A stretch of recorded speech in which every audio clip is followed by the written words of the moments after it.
It was one of those perfect summer afternoons that St. Mary Mead prided itself upon, the kind that made visitors speak of the charm of English country life while secretly wondering how anyone could bear the quiet for long. The lawns of Greywood Manor gleamed emerald beneath the dappled sunlight. Tea tables were set with starched linens and gleaming silver, and the villagers fluttered about with polite laughter, balancing cups of Earl Grey and plates of sponge cake.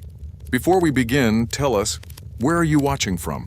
Comment your country or city below. We love seeing our mystery family from around the world. Don't forget to subscribe and turn on the bell icon, because we bring you new classic mysteries every week, full of secrets, suspense, and Miss Marple's brilliant deductions. Stay till the very end, because in this story, the truth hides behind a portrait that whispers murder. The occasion was Lady Agatha Pritchard's annual charity garden fete, an event that promised nothing more scandalous than a jam-tasting competition and a local choir performance. Yet, as Miss Jane Marple would later remark, it's usually when everything appears most idyllic that something rather unpleasant decides to occur. From her seat near the rose arbor, Miss Marple observed the crowd with mild curiosity. She had come at the insistence of Mrs. Bantry, who declared that one mustn't let oneself become a recluse. Jane. So there she sat, her lace gloves folded neatly in her lap, watching as Lady Agatha presided over the festivities with a gracious smile that did not quite reach her eyes.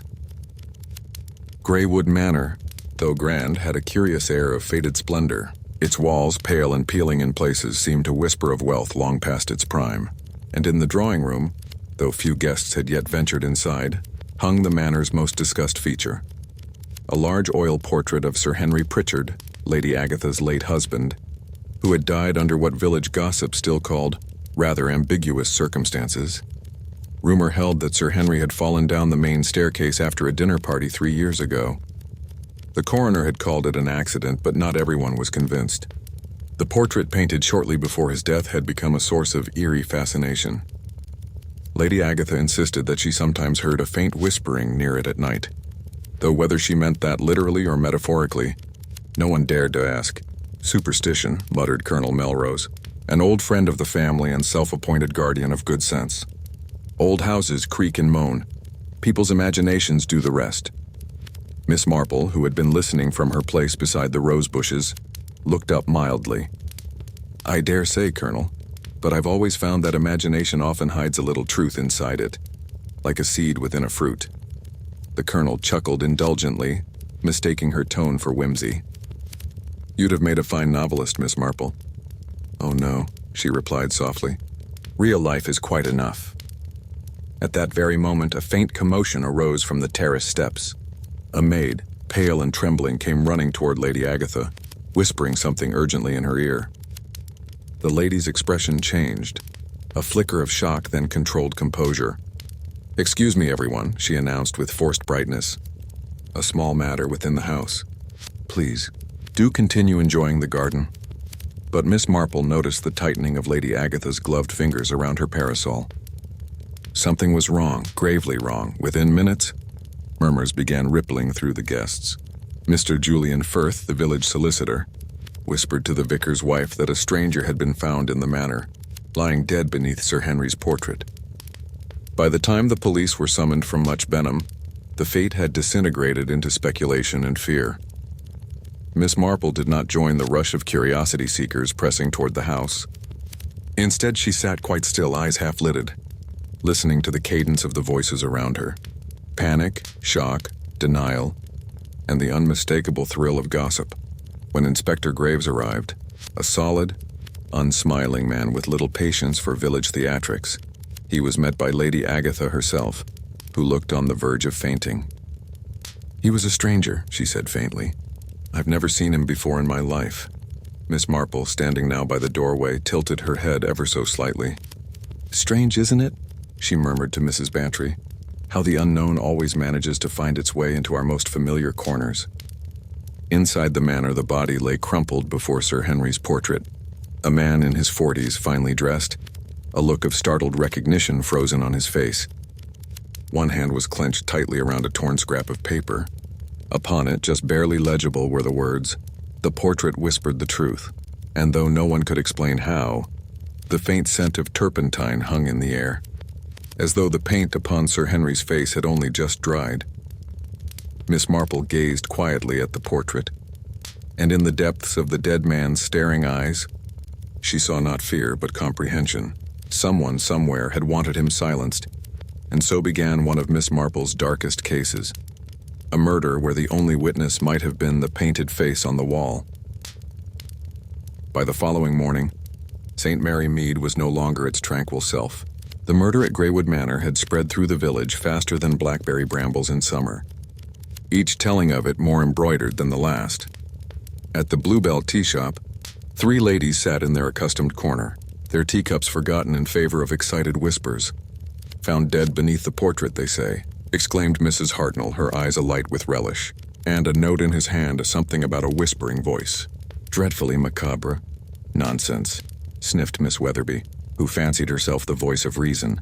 "He was likely a thief. People are far too ready to imagine hauntings and curses." Across the table, Mrs. Price Ridley leaned forward, lowering her voice. "But my cousin Violet says the man looked quite refined. Not the sort who creeps about stealing candlesticks. And Lady Agatha fainted outright when she saw him. Now what do you make of that?" Miss Marple, seated unobtrusively at a nearby table with her knitting, pretended to concentrate on her needles. The conversation drifted toward her like threads of smoke. "Some say he came from London," Mrs. Hartnell continued eagerly.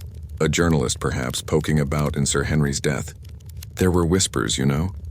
"Yes," murmured Miss Marple softly, her eyes on the pale wool taking shape in her hands. "Whispers do tend to linger longer than the truth." She paid her bill, exchanged polite farewells, and stepped out into the bright morning. Birds sang in the hedgerows, and the scent of roses floated on the air, as though the world were quite indifferent to murder.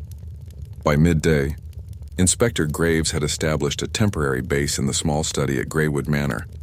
The dead man's name, according to the identification found in his pocket, was Mr. Edwin Larch, a dealer in antique art and restoration who had arrived from London only 2 days prior.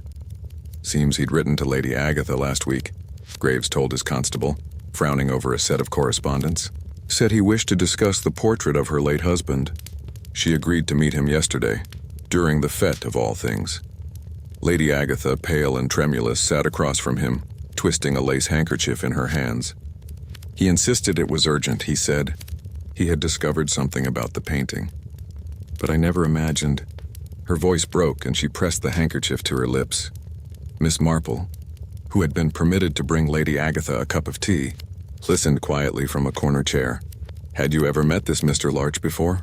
asked the inspector. "No, never, though." Lady Agatha hesitated. "He did mention knowing someone from my husband's regiment. I cannot recall the name," Graves grunted. "We'll look into it." "And the note he was holding, do you recognize the handwriting?" Lady Agatha shook her head quickly. "No, I'd never seen it before." Miss Marple glanced toward the fireplace where the torn note lay in a small evidence bag. The writing, uneven, hurried, suggested fear more than composure, but what struck her most was not the message itself, but the faint brownish smudge across one corner. It looked to her experienced eyes like oil paint, and she remembered the turpentine smell lingering in the drawing room the day before. That evening, St. Mary Mead held a dozen private councils behind lace curtains, theories multiplied with enthusiasm. "The colonel says it's blackmail," declared Mrs. Bantry to her husband as they dined. Apparently Sir Henry had debts and a mistress. Of course, everyone in the village knew that already. "Rubbish," muttered Colonel Bantry. "It's probably an accident dressed up as melodrama. These London men drink too much, fall over things." At that, Miss Marple smiled faintly. "I dare say, Colonel, but people rarely clutch cryptic notes as they fall.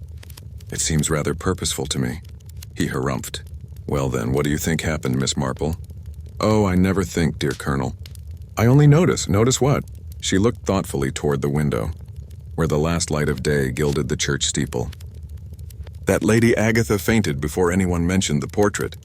Colonel Bantry frowned. "Meaning?" "Meaning," said Miss Marple gently, "that she must have known where the body was found before anyone told her." Later that night, as Greywood Manor stood silent under the moon, Miss Marple sat by her lamp in her little sitting room, her knitting laid aside. She had written a note to Inspector Graves, asking to see the portrait again in the morning. There was something about Sir Henry's painted face, something she could not yet name, that tugged at her mind like an unfinished thread. She had once remarked that human wickedness rarely hid in dark alleys. It preferred parlors and polite laughter, the scent of roses and the sound of teacups. And tonight, St. Mary Mead's roses seemed to bloom more thickly than ever. The next morning dawned cool and pale, the mist rising in soft tendrils from the meadows beyond Greywood Manor. The fete decorations still drooped from the hedges, a string of paper lanterns, a half-collapsed bunting, their cheerfulness now a little ghostly in the quiet. Miss Marple arrived shortly after breakfast, her hat neatly pinned and her gloves freshly pressed. Inspector Graves, looking weary and faintly irritated, met her in the entrance hall. "Morning, Miss Marple," he said as though bracing himself. "I suppose you're here to offer observations." "Oh, not at all, Inspector," she replied pleasantly.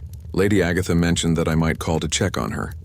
But since I am here, perhaps you would indulge me in a small curiosity." Graves sighed. "The portrait, I presume." Indeed, he led her into the drawing room, which still carried the faint tang of turpentine. The curtains had been half drawn, the furniture dust-sheeted except for a single polished table, upon which the evidence from the previous day rested. A notebook, the torn scrap of paper, and Mr. Edwin Larch's pocket watch, its glass cracked cleanly down the middle. The portrait of Sir Henry Pritchard dominated the far wall. He was depicted as a man of vigor, ruddy-cheeked, confident, the faintest smirk on his lips. His hand rested possessively upon the arm of a leather chair, and in the background was a curious detail, a faint reflection in the window behind him, suggesting another figure partly obscured by curtains. Miss Marple gazed at it for some time in silence. "Do you see something, Miss Marple?" Graves asked, more out of politeness than hope. "I see," she said softly, "that the artist was rather careless with proportion. The reflection's height is wrong for Sir Henry. It suggests someone taller, perhaps a man standing behind him. Odd thing to include in a portrait meant to flatter." Graves frowned. "Probably an accident of light, perhaps." She smiled faintly. "Though artists seldom paint accidents. They prefer symbols." She moved closer, examining the lower corner where the paint appeared slightly darker, newer. A faint sheen betrayed recent touch-ups. "Has this painting been restored recently?" "According to the records Mr. Larch carried, yes," Graves said. "He specialized in restoration. Claimed to have done a small job for Lady Agatha earlier this year. Seems he came back because he noticed something odd about it." Miss Marple nodded slowly. "Yes, odd indeed." She looked down at the table where the torn note lay inside its envelope. "The portrait whispered the truth," she murmured, reading the words again. "I wonder what truth Mr. Larch believed he'd heard." A light knock interrupted them. Lady Agatha entered, her face pale but composed, her pearl necklace gleaming faintly in the dim room. "Oh, Miss Marple," she said with evident relief. "How kind of you to come. I hardly slept. It feels as though the house itself is watching me." Miss Marple gave her a sympathetic look. "Old houses have long memories, dear Lady Agatha. Sometimes they only need the right eyes to remind them of what they've seen." Lady Agatha shivered and looked away from the portrait. "Inspector, I must know, have you discovered why he came here? Who he was?" "We're looking into it, ma'am," Graves said firmly. "So far, all we know is that he arrived from London 2 days ago and stayed at the Crown Inn. The landlord says he asked for directions to Greywood and mentioned an appointment with you." Lady Agatha sank into a chair. "It's dreadful and dreadful. I feel somehow responsible. If only I'd refused to see him." Miss Marple laid a gentle hand on her arm. "You mustn't distress yourself, dear. Death rarely visits where it isn't already expected." The words made Lady Agatha flinch, subtly but not beyond notice.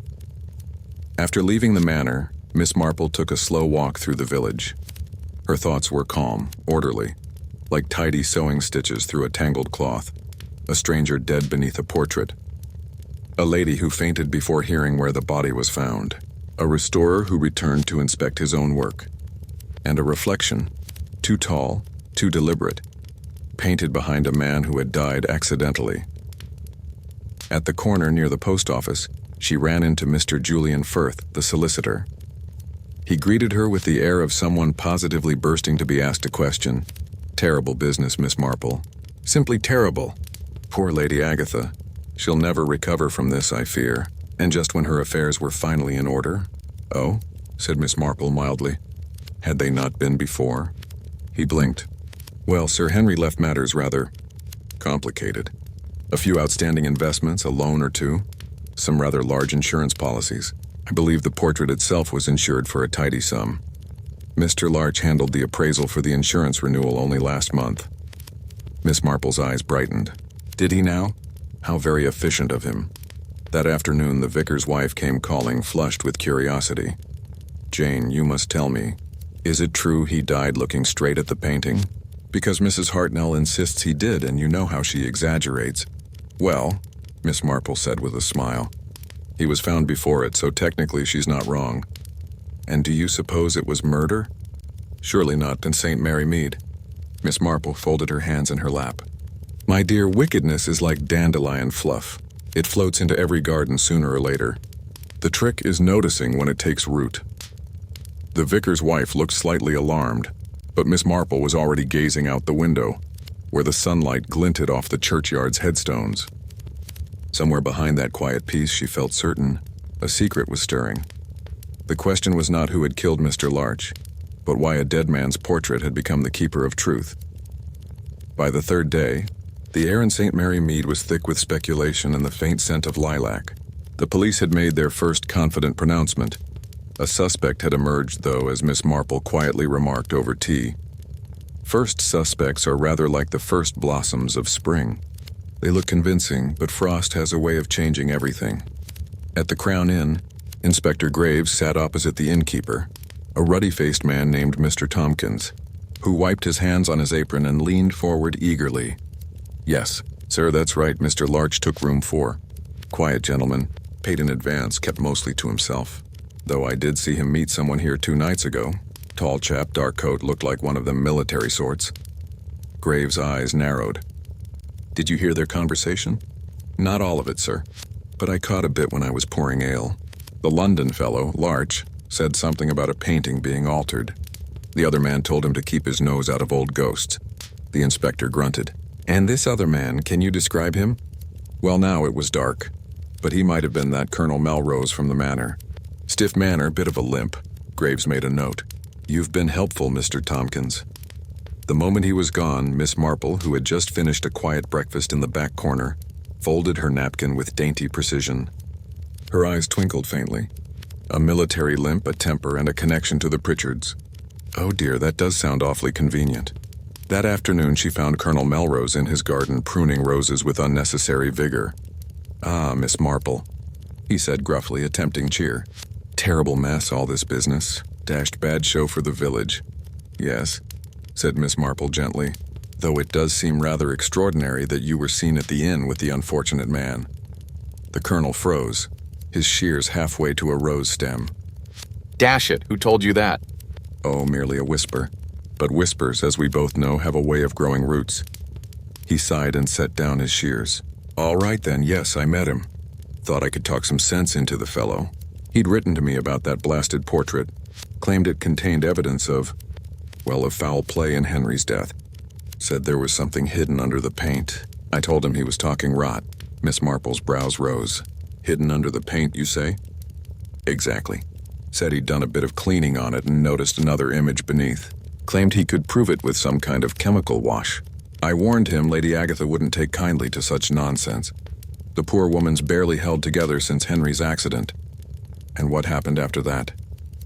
He said he'd be back at Greywood the next day during the fete to show her what he meant.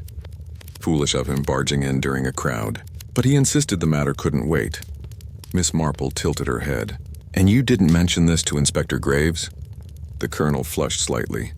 Didn't think it important. The man's dead, isn't he? What good's my chatter now? Miss Marple gave a small, knowing smile. Oh, one never knows which chatter may save a life. Colonel. By early evening, the inspector had done what policemen always do when offered a tidy narrative. He followed it. Colonel Melrose was questioned formally at the manor. He admitted the meeting, denied any quarrel, and grew increasingly red-faced under Graves's flat gaze. The servants whispered. Lady Agatha wept. The villagers nodded wisely to one another, and decided the case would be closed by Thursday. But Miss Marple, seated in the Manor's morning room with her embroidery, watched it all with quiet detachment. She had seen how Lady Agatha's hand trembled when the colonel was accused.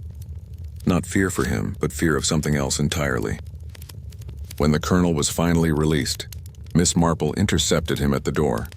"If I may, Colonel, you were fond of Sir Henry, weren't you?" He hesitated. "We served together. I respected him. Respected but didn't necessarily like, perhaps?" His lips tightened. "Henry had his flaws, but whatever he was, he didn't deserve to die as he did." "No," Miss Marple murmured. "Few people do. Still, it does make one wonder why Lady Agatha keeps his portrait when she can hardly bear to look at it." The colonel gave her a strange look, then walked off without another word. That night, Miss Marple sat at her writing desk, her teacup cooling beside her. She reviewed her mental notes as she might a parish ledger. Mr. Larch, restorer, found dead beneath the portrait, knew something about its surface. Lady Agatha, fainted too soon. Terrified of the painting she commissions to be retouched.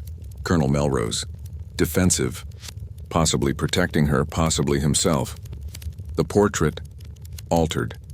A hidden image, a reflection that shouldn't exist, and there, between her careful lines of thought, something began to stir, a memory of a sermon the vicar had once given, about sins that could be covered, but never erased.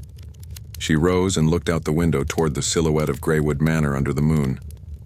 "Paintings," she murmured, "can conceal a great deal, but not the conscience of the one who commissions the concealment." The next morning, Inspector Graves announced that Colonel Melrose was now the primary suspect, citing motive, opportunity, and prior contact with the victim. The newspapers from London printed the headline, "Local hero questioned in Greywood murder." Miss Marple merely sighed as she set the paper down. "Poor Inspector," she said to herself. "He's chasing the wrong brushstroke entirely." Rain fell softly the next morning, the sort of gentle, steady drizzle that gave St. Mary Mead its endless greenery and its equally endless gossip. Inside her little thatched cottage, Miss Marple sat by the window, teacup in hand, her eyes following the trails of rain down the glass. The newspaper lay folded on the table beside her, its bold headline proclaiming, "Colonel Melrose to face formal inquest, police confident of charges." She sighed, the faintest crease of disapproval forming at the corner of her mouth. "Confidence," she murmured, "is such a dangerous substitute for truth." Her thoughts were interrupted by a polite knock at the door. It was Constable Jenkins, a mild young man from Inspector Graves's team, who often blushed in Miss Marple's presence. "Beg pardon, Miss Marple, but the inspector asked me to fetch the list of people who attended the fête. Lady Agatha mentioned you might have it." "I dare say I might," she said pleasantly, rising to fetch a small notebook from her bureau. "You'll find I made notes on who sat where. Old habits from the vicarage garden parties, you know. One never forgets a seating plan." As she handed it over, her eyes twinkled. "Oh, and Jenkins, since you're here, might you tell me whether Mr. Larch's belongings from the Crown Inn are still being held?" "They are, ma'am. Inspectors got them at the station." "I see. I wonder," she said gently, "if you might mention to the inspector that there's one thing he may have overlooked in the inventory.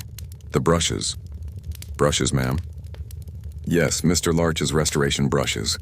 I should very much like to know which paints he used before he came to his unfortunate end." By midday, Miss Marple found herself once again in the drawing room at Greywood Manor, her umbrella folded neatly beside her. The inspector was there, standing before the portrait with a magnifying glass and a look of grim determination. "Miss Marple," he said flatly, "I'm told you have thoughts. You usually do." "Oh, I wouldn't say thoughts," she replied, settling herself primly into an armchair. "Just recollections. One gathers such things over the years," he grunted. "Well, you'll be pleased to know your brushes turned up. Found traces of a pigment Larch was testing on the portrait. Ultramarine mixed with a hint of Prussian blue." "How curious," said Miss Marple softly. "That's not a tone one would find naturally in flesh or background. More often in shadow, earth or sky. Meaning?" "Meaning," she said, rising and moving to stand before the painting, "that he may not have been restoring, Inspector. He may have been revealing." Graves frowned. "Go on." She leaned forward, her eyes narrowing slightly. Do you see just there, in below Sir Henry's hand?" He followed her gaze. At first it seemed nothing more than an odd patch of darker varnish, but under the lamplight it caught a faint shimmer. The edge of something once covered, now imperfectly concealed. Miss Marple smiled faintly. "A restorer's nightmare, Inspector, overpainting. It seems this portrait has been altered not once, but twice. First painted, then covered."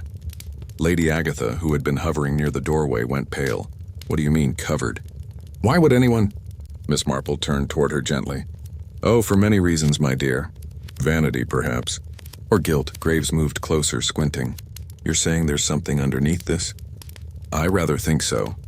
At Miss Marple's quiet suggestion, the inspector fetched a small solvent kit from Larch's belongings, standard for restorers. With delicate care, he dabbed a swab onto the dark patch. The varnish thinned, the pigment softened, and beneath it, faint lines began to emerge, a woman's hand, pale, resting atop Sir Henry's. Lady Agatha gave a small, strangled gasp. The hand was unmistakably feminine, adorned with a ring, a distinctive oval sapphire surrounded by small diamonds. Miss Marple spoke softly, almost kindly. "That ring, Lady Agatha. You used to wear it often, did you not?" The lady swayed, gripping the back of a chair. "Yes. Yes, but the artist, I told him to remove it. It seemed improper to have it shown," Henry said. "Ah." Miss Marple's voice was calm, sympathetic. "But this second overpainting was not the artist's work, was it? The brushwork is rough, the layering uneven. No, this was done later, by someone who wished to hide not vanity but memory." Inspector Graves turned toward Lady Agatha. "Are you suggesting, Miss Marple, that she—" "Oh no, Inspector," Miss Marple interrupted gently. "Not yet. I suggest only that someone feared what the painting might reveal, and that Mr. Larch, poor man, discovered precisely what had been hidden beneath." Lady Agatha began to weep softly, whispering he said he'd found proof that Henry's death wasn't an accident. "I didn't believe him. I thought he was mad." Miss Marple's eyes softened. "Sometimes, Lady Agatha, truth comes back to us in the strangest disguises." That evening, Miss Marple sat in her garden, the rain now faded to mist, her cat dozing beside her. She thought of the portrait, of the hand, the ring, the secret carefully brushed away and buried under color. There had been 2 sets of alterations. The first, the artist's, commissioned to flatter. The second, someone else's, painted in fear. And somewhere among those brushstrokes lay the truth about Sir Henry's accident. Miss Marple looked up at the quiet evening sky. "People," she murmured, "always believe that paint conceals, but I've yet to see it hide a guilty conscience." By the week's end, Greywood Manor had become less a home and more a theater, each visitor arriving with a different mask of sympathy or curiosity. The servants whispered, the villagers speculated, and Lady Agatha drifted from room to room like a pale ghost in pearls. Miss Marple, however, went about her quiet business as though nothing at all had happened. A visit to the greengrocer here, a polite word with the postmistress there, and in between the careful gathering of fragments that others discarded. She had always said that truth was like embroidery, invisible until one stood far, enough back to see the pattern. It was during one such harmless chat in the churchyard that Miss Marple learned her first real secret. The vicar's wife, Mrs. Clement, had just returned from delivering a basket of comfort to Greywood. Her tongue, though well-intentioned, was less restrained than her faith. "She looks dreadful, Jane," Mrs. Clement said, adjusting her gloves. "Won't eat a thing, poor dear.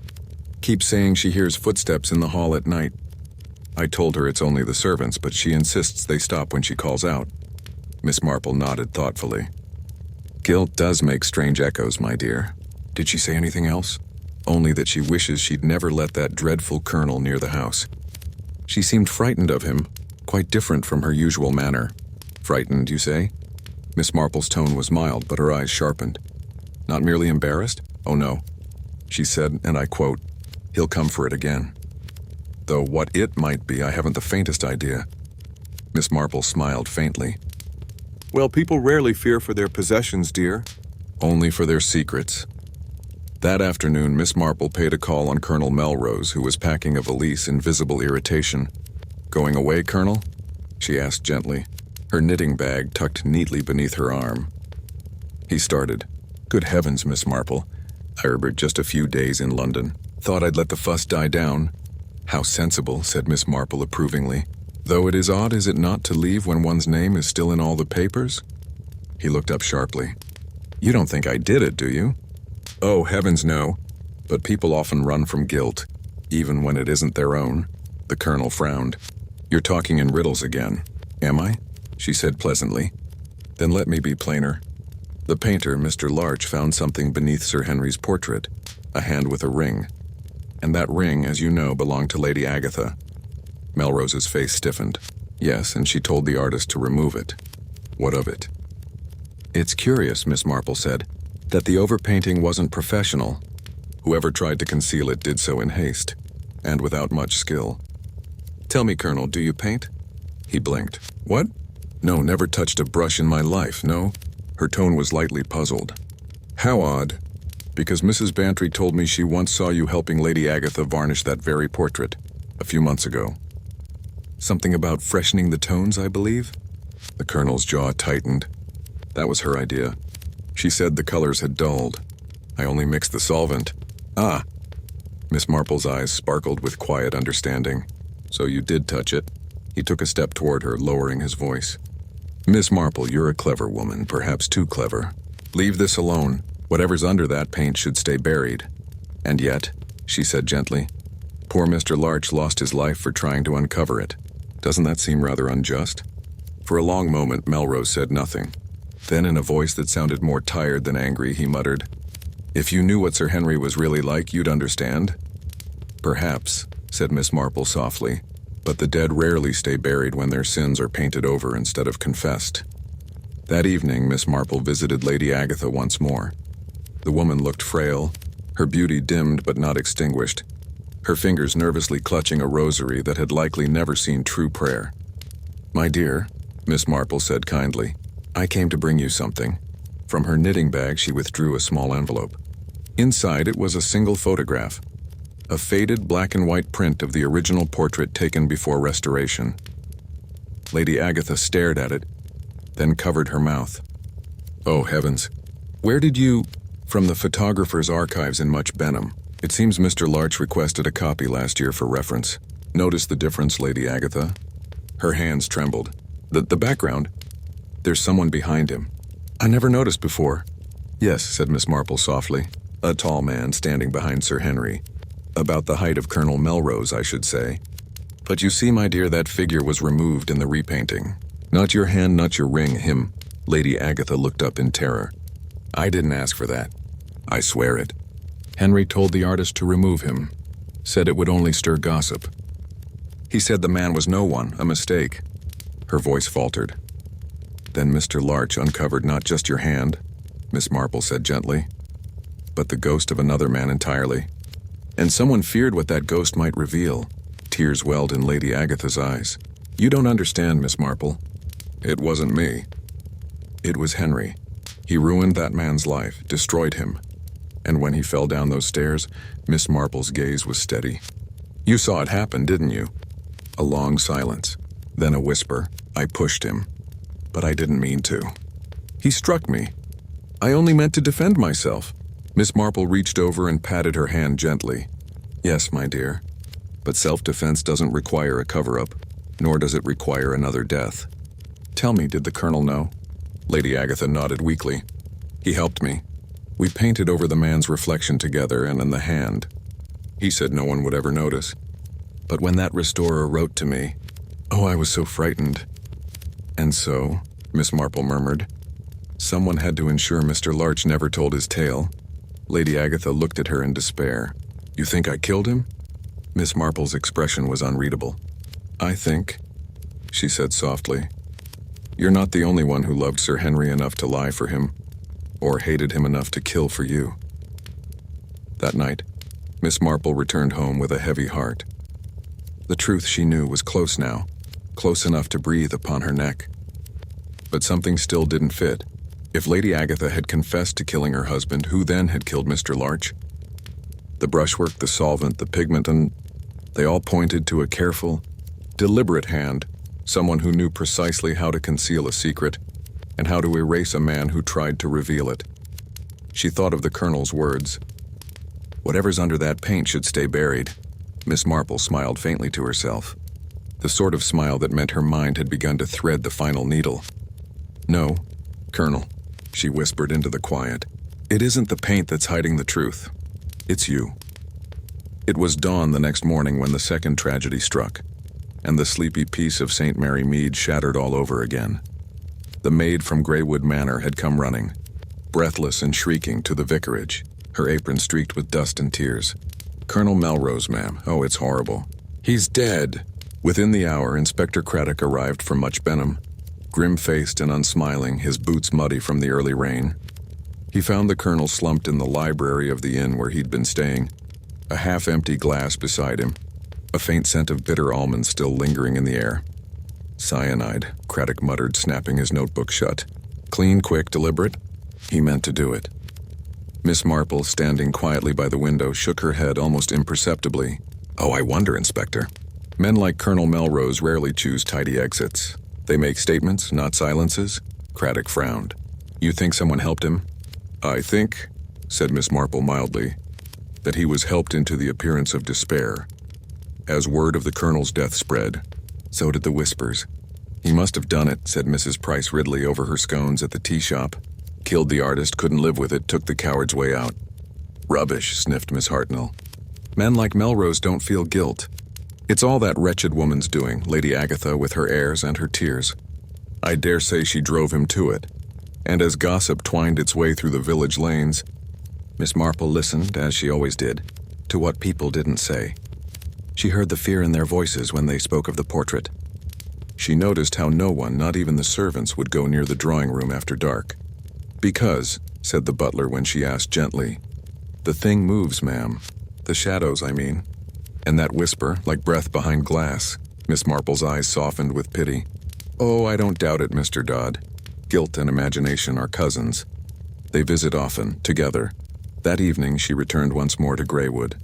Lady Agatha received her in silence, dressed in mourning black though her husband's funeral was long past. The fire crackled weakly. The portrait loomed above them, not still regal, still cold. 2 deaths now, said Miss Marple softly. A coincidence, perhaps, or a pattern repeating itself. Lady Agatha stared into the flames. He killed himself. He said he would, did he? Miss Marple's tone was gentle. Or did he tell you he might, so you'd believe it when someone else made it true? Lady Agatha looked up sharply. You don't mean, Miss Marple said, that whoever killed Mr. Larch also killed Colonel Melrose. The same precision, the same tidy staging. But the motive, Lady Agatha, has changed. Changed? Yes, said Miss Marple. Mr. Larch died because he found the truth beneath the paint. Colonel Melrose died because he knew who had silenced Mr. Larch, and perhaps began to feel his conscience stir. Lady Agatha covered her mouth with trembling fingers. You think someone else painted over that truth again? Miss Marple smiled faintly. Indeed, my dear. Not with oils this time, but with poison. That night, Miss Marple sat alone in her parlor, knitting untouched on her lap. The pattern in her mind was almost complete. 2 men dead. 1 painting. 1 secret buried twice. Her eyes wandered to the notebook she had kept since the day of the garden party. Small jottings, half-thoughts, the kind of things no policeman would ever bother to notice. She turned to the first page. A list of attendees at the unveiling of the restored portrait. Lady Agatha, Colonel Melrose, Mr. Larch, Mrs. Bantry, Reverend Clement, Mr. Dodd, the butler, and Miss Marple paused. There it was, a name she had written almost as an afterthought. The photographer who'd taken the reference photo, Mr. Lionel Graves. He had been there that night, quietly assisting Mr. Larch in adjusting the lighting. A tidy, polite man, hardly noticed by anyone, but Miss Marple had noticed. His hands, steady, precise, stained faintly with chemical residue. His polite interest in Lady Agatha's distress, and his odd question to Miss Marple at tea the next day. Do you think the camera ever captures more than it should, Miss Marple? Now she saw the pattern, the motive that connected every thread. Mr. Larch had restored the portrait and found what lay beneath. Colonel Melrose had concealed it and helped paint over the ghost. But Mr. Graves and the photographer had taken the only proof of the truth. And when that proof resurfaced, He ensured that everyone who might reveal it would never speak again. The next morning, Miss Marple called Inspector Craddock. "Inspector," she said calmly, "I think it's time we had a word with Mr. Graves, but do be careful, won't you? He's quite meticulous about exposure, in both art and murder." Craddock chuckled despite himself. "You think he's our man, then?" "I don't think, my dear," said Miss Marple. "I know, but it's not enough to accuse him, not yet. We must let him believe he's fooled us first." That evening, Miss Marple invited Mr. Graves to tea at her cottage. The air was still, scented faintly with lavender. He arrived precisely on time, tidy, deferential, his camera slung politely over one shoulder. "Such a dreadful affair, Miss Marple," he said, stirring his tea. "I suppose this village will never feel the same." "Oh, we've weathered worse," she said cheerfully. "The trouble with small places, you see, is that secrets have nowhere to hide. They show up like fingerprints on glass," he smiled faintly. "Or like ghosts in photographs." "Exactly," she met his gaze. "Though in this case I fear the ghost has been rather overdeveloped." For a heartbeat his smile faltered. Miss Marple leaned forward just slightly. "Tell me, Mr. Graves, when you developed that first image of Sir Henry's portrait, did you notice the second figure in the background?" He froze. "Yes," she continued softly. "The tall man. The one you later removed from the negative. How?" His voice cracked. "Oh, I have my ways," said Miss Marple gently.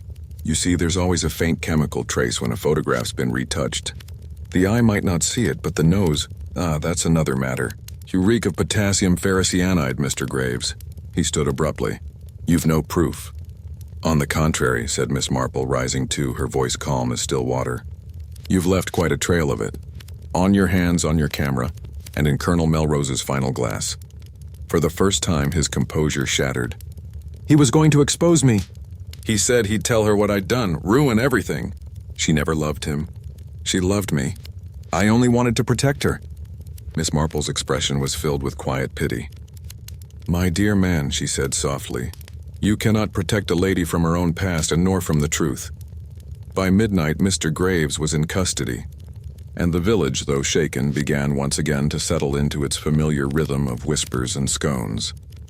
But Miss Marple, ever precise, knew her work was not quite done. There remained one final thread to tie, one last truth to be spoken aloud. Because in Greywood Manor, beneath the varnish of propriety, something still lingered. A sin not yet confessed, and Miss Marple, with her knitting needles and her merciless kindness, was determined to uncover it. It was 3 days after Mr. Graves's arrest when Miss Marple, hat pinned neatly in place and gloves immaculate, made her final visit to Greywood Manor. The November wind had turned sharp, rattling the ivy against the windows, and a pale drizzle veiled the distant hills. The village was already returning to its ordinary chatter, half shocked, half thrilled, but the house on the hill remained heavy with silence. Lady Agatha received her in the morning room, though she looked little more than a shadow of the woman she once was. Her pearls were gone, her hair unpinned, her hands restless in her lap. "Mr. Graves has confessed," Miss Marple began gently. "He admitted to killing both Mr. Larch and Colonel Melrose. Rather dreadful, isn't it? How easily cleverness turns to cruelty." Lady Agatha's face flickered. Relief, sorrow, guilt, all at once. "So it's finished then," she whispered. "At last." Miss Marple did not reply immediately. She reached into her knitting bag and drew out a small folded paper, placing it on the table between them. "Not quite," she said. "I found this in Colonel Melrose's drawer at the inn." Lady Agatha hesitated, then opened it. Inside was a letter, written in a heavy hand, unfinished, the ink blurred at the edges. "Cannot bear the guilt any longer. I helped her hide it. God forgive me. If the truth comes out, she must—" The letter ended there, the rest smudged into nothing. Lady Agatha's lips parted, but no words came. Miss Marple's gaze was kind, but unrelenting. "It seems the Colonel meant to confess something before his death. I dare say you can guess what it was." "I didn't ask him to write that," Lady Agatha said quickly. "He was just frightened." "Yes," said Miss Marple softly. "Frightened, and perhaps loyal in his rather misguided way." A pause. The rain whispered against the windows. "Lady Agatha," Miss Marple said gently, "tell me, why did Mr. Graves think he was protecting you?" Lady Agatha looked up sharply. "Protecting me? Oh yes, Miss Marple continued mildly. He believed Sir Henry's death was your secret to guard, that he was defending your honor. He loved you, of course. That sort of love, quiet, unassuming, can be dangerous in its devotion. I never encouraged him. Lady Agatha cried, but the color rose in her cheeks. No, said Miss Marple kindly. You didn't have to. Some women never need to say a word. For a long moment, Lady Agatha sat in silence, her breath uneven. Then, her voice barely audible. He found out what happened that night. Miss Marple nodded. The night Sir Henry fell down the stairs. A tremor passed through Lady Agatha's hands. He struck me, Jane. He had been drinking, shouting about that wretched portrait. He said the man in the background was mocking him. I tried to calm him, but he raised his cane. I pushed him just to make him stop. I didn't mean... Her voice broke. I believe you, said Miss Marple quietly. But you understand, my dear, that what followed was not self-defense. It was concealment. Painting over the figure, inventing stories about accidents, all that turned a moment's fear into a lifetime's deceit. Lady Agatha's eyes shone with tears. I thought it would all fade, that if no one saw the truth, it would die. Miss Marple sighed. The trouble with truth, my dear, is that it never dies. It waits, like a seed beneath the frost, until someone somewhere uncovers it again. They sat in silence for several minutes. The clock ticked softly. Somewhere in the house, a door creaked, followed by the faint rustle of curtains. Then in that stillness, a sound, a whisper, almost a sigh, from the drawing room. Lady Agatha stiffened. There it is again. I told you, Jane. I hear it at night. The portrait. Miss Marple rose calm as ever. Then perhaps, my dear, we should see what it wishes to say. The drawing room was dim, the fire low. The portrait of Sir Henry hung exactly where it always had, the stern eyes fixed in painted disdain. But tonight, Miss Marple's eyes did not linger on the face. They wandered instead to the frame, thick, ornate, the gilding slightly uneven at the lower right corner. Mr. Larch was a careful restorer, Miss Marple said softly. He always sealed his work with wax varnish. But here, see? The varnish doesn't match. Someone reopened the frame. Lady Agatha frowned. But who? Miss Marple reached into her bag and drew out a small penknife. Let's find out, shall we? A quick twist of the blade, a faint snap, and a folded envelope slipped from behind the canvas, fluttering to the carpet. Lady Agatha bent down with trembling hands and opened it. Inside was a short note written in Sir Henry's handwriting. If anything should happen to me, look to the man behind me. He holds my ruin in his hands, Lady Agatha stared. The man behind him? That was Lionel Graves. Miss Marple nodded slowly. Indeed. It seems Sir Henry feared him as much as he despised him. I suspect Mr. Graves had once been blackmailing him, perhaps for some old scandal. That's why the figure was painted out. So Henry wasn't innocent, Lady Agatha whispered. Miss Marple's voice was calm. No one ever is, my dear. But it seems Mr. Graves's motive wasn't just love. It was also self-preservation. The photograph of that figure was the one piece of evidence that could have ruined him. Lady Agatha sank into a chair. Then all of this, the lies, the deaths, for a secret that should have been spoken long ago. Miss Marple gave a small, sad smile. Yes, and yet how very human of us to believe that silence is safer than confession. As Miss Marple prepared to leave, she paused at the door. You know, Lady Agatha, the law may show mercy if you speak the truth now. Inspector Craddock will listen, and so will the courts. It was a tragic accident, but if you let it remain buried, it will whisper to you forever. Lady Agatha's voice trembled. You think the portrait will stop whispering if I confess? Miss Marple turned, her expression gentle. My dear, it was never the portrait that whispered. It was your own conscience begging to be heard. Outside, the wind had calmed. The rain had eased into a fine mist, and the faint glow of lamplight shimmered on the wet road. Miss Marple walked home slowly, the hem of her coat brushing the puddles, her thoughts quiet and precise. Human nature, she mused, was a tapestry of half-truths, stitched together with fear, pride, and love. People rarely killed for gain alone. They killed to protect the fragile illusion of goodness they clung to. And perhaps that was the darkest truth of all. 2 evenings later, Greywood Manor once again played host to a gathering, though this time, there were no flowers, no champagne, and no camera flashes, only the cold hush of inevitability. Inspector Craddock stood by the mantelpiece, his expression grave. Lady Agatha sat pale and rigid near the fire, her fingers clasped so tightly around a handkerchief that her knuckles shone white. Beside her sat Mrs. Bantry and the vicar's wife, invited under the polite pretext of moral support, and in the center of it all, calm and unassuming, sat Miss Marple, her knitting on her lap, the soft click of needles punctuating the heavy silence. When she finally spoke, her voice was gentle but clear, every word deliberate, like the drawing of a curtain. "My dear friends, I fear there has been much misunderstanding about the deaths of Mr. Larch and Colonel Melrose, and about what truly lay behind the painting of Sir Henry." Inspector Craddock folded his arms. "We've got Graves's confession, Miss Marple. The case seems straightforward enough." Miss Marple smiled faintly. But confessions are like photographs, Inspector. They capture what one wishes to see, not always what is true." A stir passed through the room. Lady Agatha's eyes darted to Miss Marple, but the older woman did not meet her gaze. Instead, she turned toward the portrait above the fireplace. Sir Henry was, by all accounts, a proud and difficult man. But pride, as I've often observed, is rarely solitary. It draws others in, sometimes to admiration, sometimes to ruin. Her eyes rested briefly on Lady Agatha. When Mr. Larch began restoring the portrait, he uncovered two things hidden beneath the paint: a man's figure standing behind Sir Henry, and Lady Agatha's hand, wearing a ring. Two small details that together told a story, a dangerous one. Mrs. Bantry leaned forward. "The man was Graves, wasn't he?" "Yes," said Miss Marple. "Mr. Lionel Graves, a photographer and retoucher who once worked in London society circles.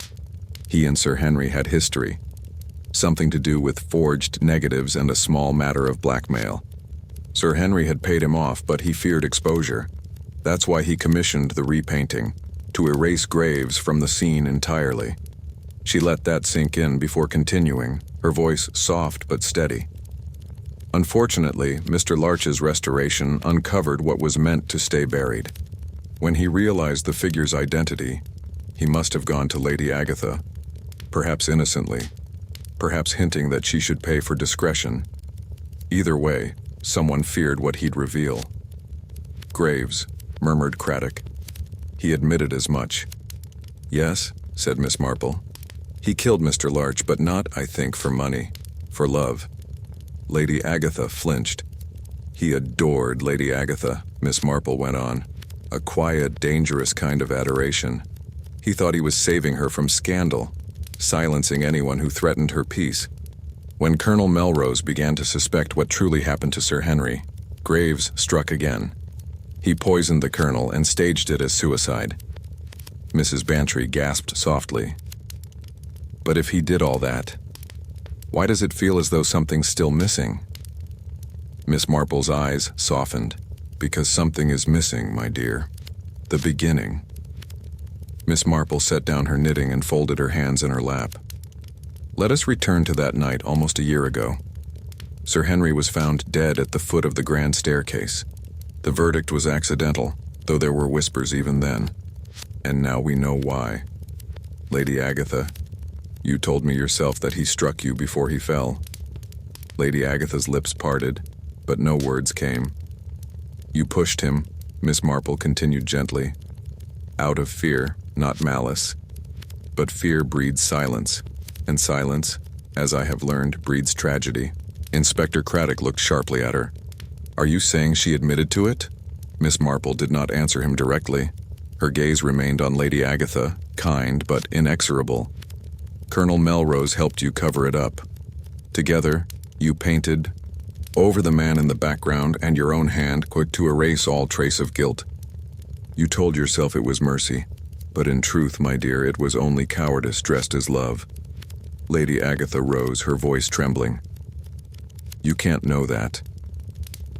"Oh, but I do," said Miss Marple softly, "because Mr. Graves told me something curious before he was taken away.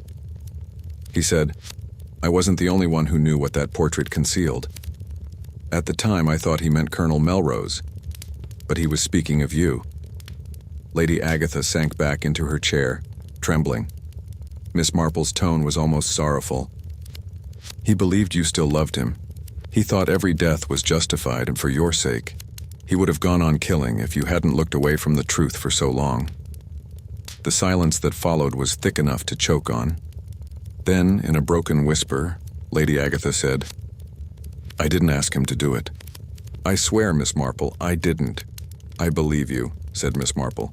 "But you let him think it. You let him worship your grief, let him protect your secret. And so, my dear, you share his guilt, though not his crimes." Lady Agatha bowed her head, tears falling freely now. Inspector Craddock exhaled, rubbing his temples. "So what do we do with her, Miss Marple?" Miss Marple smiled faintly. "That is for the law to decide, Inspector. But I rather think the law will see reason. After all, confession is the first step toward absolution." She turned back to the portrait. The firelight danced across Sir Henry's painted face, softening its once arrogant features. "Curious, isn't it?" she murmured. "How a single image can hold so many lives within it. The truth, the lie, the love, the fear, all layered one upon another until it becomes impossible to tell where one ends and the other begins." She looked to Lady Agatha once more. "But in the end, my dear, even the thickest paint cannot hide the shape of a trembling hand." An hour later, as the police carriage rumbled away down the misty road, Miss Marple stood on the steps of Greywood Manor, her shawl drawn close around her shoulders. The wind had risen again, carrying with it the faintest whisper, not from the portrait this time, but from the moor beyond. She smiled, a little sadly. There, she murmured. "It's over now. He's quiet at last." Then she turned, toward the village lights below, warm, familiar, and human, and began her slow, steady walk home. The next morning dawned pale and silver over St. Mary Mead. A thin fog clung to the hedgerows, blurring the line between earth and sky. Church bells tolled distantly, slow, measured notes that hung in the air like sighs. Miss Marple, wrapped warmly in her thick gray shawl, poured herself a modest cup of tea and looked out her window. From this quiet vantage, the world seemed utterly unchanged, and yet she knew better. News of the arrests at Greywood Manor had already begun to drift through the village. Mrs. Price Ridley was the first to spread it, of course, declaring that no good ever came of those society women dabbling in art. Mr. Weatherby at the grocer's swore he'd always suspected something peculiar about that fancy painter fellow. And Mrs. Bantry, half shocked and half thrilled, promised to come by later this afternoon to hear Miss Marple's version of events, for accuracy's sake, naturally. But Miss Marple, stirring her tea, had little desire to speak of it. There were, she felt, moments when talk only deepened sorrow. That afternoon she took her customary walk through the churchyard. The air was crisp, the grass still wet from morning dew. In the far corner, under the yew tree, she paused, as she always did, by the small, worn bench overlooking the valley. "Quite a business," said a voice behind her. She turned to see Inspector Craddock approaching, his hat in hand. He looked tired, though not unkindly so. "I thought you'd gone back to London," Miss Marple said gently. "Tomorrow," he replied. "I wanted to see you first, to thank you." She smiled faintly. "Oh, I merely did what anyone might do, Inspector," I observed. Craddock chuckled. "Anyone with your kind of observation would be dangerous, Miss Marple." "Not dangerous, I hope," she said, "only attentive." They sat for a moment in silence, listening to the wind move softly through the yew branches. Craddock's face grew thoughtful. "You know, I can't help feeling sorry for her. Lady Agatha, I mean. She wasn't wicked, not really, just frightened. It's strange how often fear leads people to sin." Miss Marple nodded slowly. "Yes, fear and love. They're very much alike in their power to blind us." He frowned.